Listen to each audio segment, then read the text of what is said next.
శేషగిరి, చండి, వేదం, గోగిన్రావు, అసలేం జరుగుతోంది?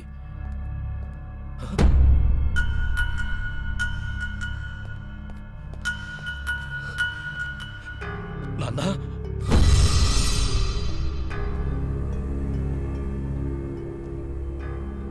మా అమ్మని చంపినందుకు మాత్రమే మీ నాన్న నేను చంపలేదురా.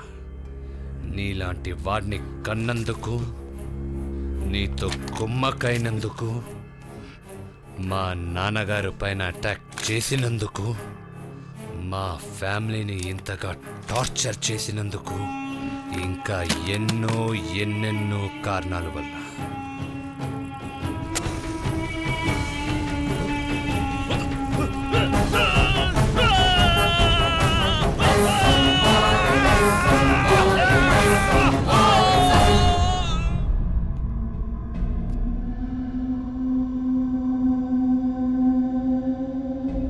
నాకు ఊహ తెలిసినప్పటి నుంచి నాన్నగారిని రాజులా, మహారాజులా చూశాను. కానీ ఇప్పుడు ఆయన పైన అటాక్ జరగడం చూశాను. కత్తిపోట్లతో హాస్పిటల్ బెడ్ పైన రక్తం ఎక్కించుకోవడం చూశాను. ఆయన భార్యని కాపాడుకోలేని స్థితిలో చూశాను. వీటన్నింటికి కారణం ఆ నందవరం ప్రాజెక్ట్. ఆయన కోసం కాకుండా ప్రజల కోసం ఆయన ప్రాజెక్ట్ రాకుండా అడ్డుపడితే నాన్నగారిని అడ్డు తప్పించాలని కుట్ర పన్నారు వాళ్ళు. నాన్న రాముడు కూతురు పెళ్లికి వెళ్తున్నారు. ఏ టైంలో వెళ్తున్నారు, ఏ రూట్లో వెళ్తున్నారన్న ఇన్ఫర్మేషన్ ఇంట్లో వాళ్ళే ఎవరో లీక్ చేశారు. ఆ అటాక్లో నాన్నగారు ప్రాణాలతో బయటపడిన హాస్పిటల్లో మళ్ళీ అటాక్ చేశారంటే ఖచ్చితంగా ఒక లోపలి వ్యక్తి సహాయం చేస్తేనే.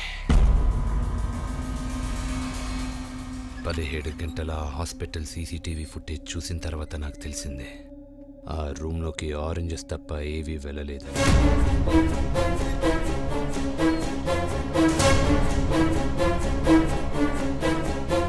చివరిదాకా కాచిన అమ్మను కూడా చంపడానికి వెనకాడని నీ మీద నాకు కోపం రాట్లా. నీ గురించి తెలిసి కూడా నువ్వు ఇంతకి దిగజారుతావని ఊహించనందుకు నా మీద నాకే కోపంగా ఉంది.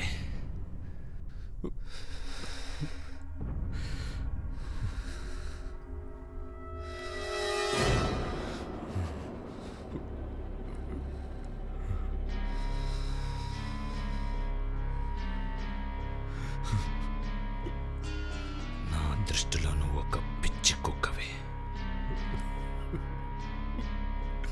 పిచ్చి కుక్క బ్రతుకుండడం ఆ కుక్క కూడా ఉపయోగం లేదు.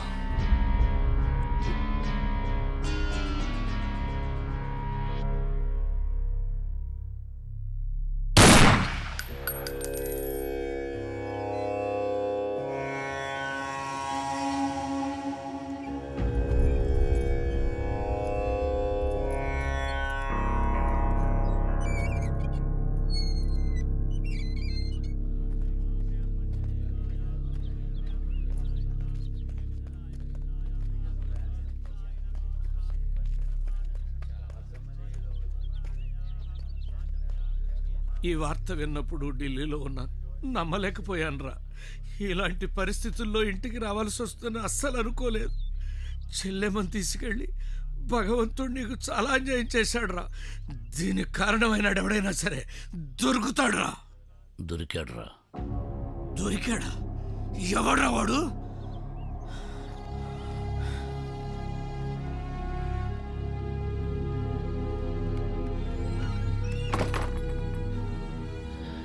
ఈ కుట్ర చేసిన వాళ్ళల్లో వాళ్ళని నడిపించిన వాణ్ణి తప్ప మిగతా వాళ్ళందరినీ కృష్ణ. నడిపించిన వాడేవాడ్రా? నువ్వే. ఏం మాట్లాడుతున్నాడ్రా వీడు? మీ నాన్న నేను నీ ఇంటి నుంచి తిరిగి వచ్చేటప్పుడు నా పైన అటాక్ జరిగింది.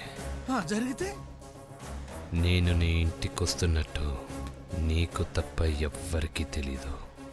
నాకు మొదటిసారి అనుమానం అప్పుడే వచ్చింది. నందవరం ప్రాజెక్టులో కేఆర్కి చండీకి చిరోకి 25% అయితే మిగతా 50% నీ బినామీల్ది. రేపు ఎలక్షన్స్లో నువ్వు పార్టీ మారి అపోజిషన్ పార్టీలో చేరబోతున్నావని నాకు ఇన్ఫర్మేషన్ వచ్చింది. నాన్నగారు ఆయన ప్రిన్సిపల్స్ మూలాన ఈ ప్రాజెక్ట్కి ఎట్టి పరిస్థితుల్లో ఒప్పుకోరు కనుక ఫ్రెండ్షిప్ ముసుగులో నాన్నగారు ముందు నువ్వు ఆ ప్రాజెక్ట్కి వ్యతిరేకంగా నటిస్తూ కేఆర్ చండీల్ ద్వారా వెనక నుంచి గొయ్యి తీయించావు. గుణపంగా అన్నయ్యని వాడుకున్నావు. నేను నీకెంతో చేశాను, బదులుగా నువ్వు నాకు చేసింది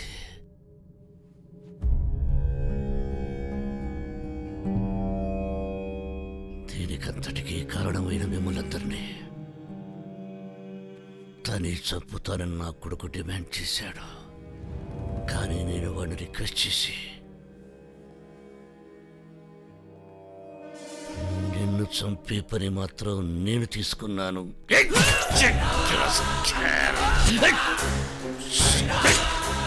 కుక్క లాంటి నేను సింహాన్ని చేశాను రా. అయినా నువ్వు ఇంకా కుక్క బుద్ధి వదలకుండా వెనక నుంచి కచ్చావు. హే, స్నేహం విలువేంటో వచ్చే జన్మలో నేను తెలుసుకుంటామని నా ఆశరా, ఆశ.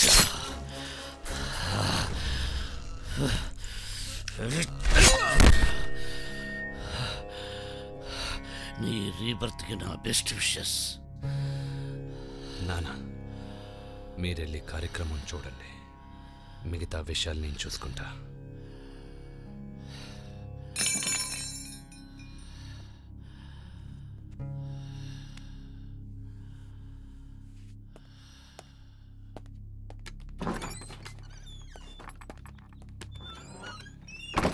రాముడు అన్నా, వీడి బాడీ ఎవరికీ కనపడకుండా మాయం చేయండి. సరే అన్నా. వీడి బాడీ గార్డ్స్ని ఆ రూమ్లో సమావేశపరచండి.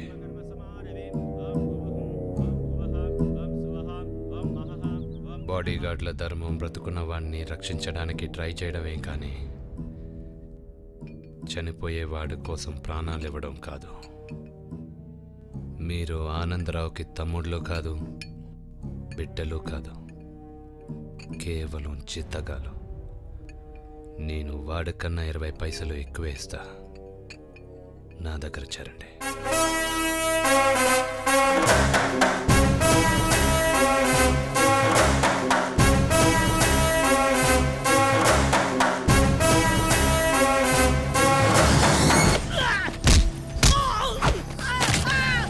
Hey!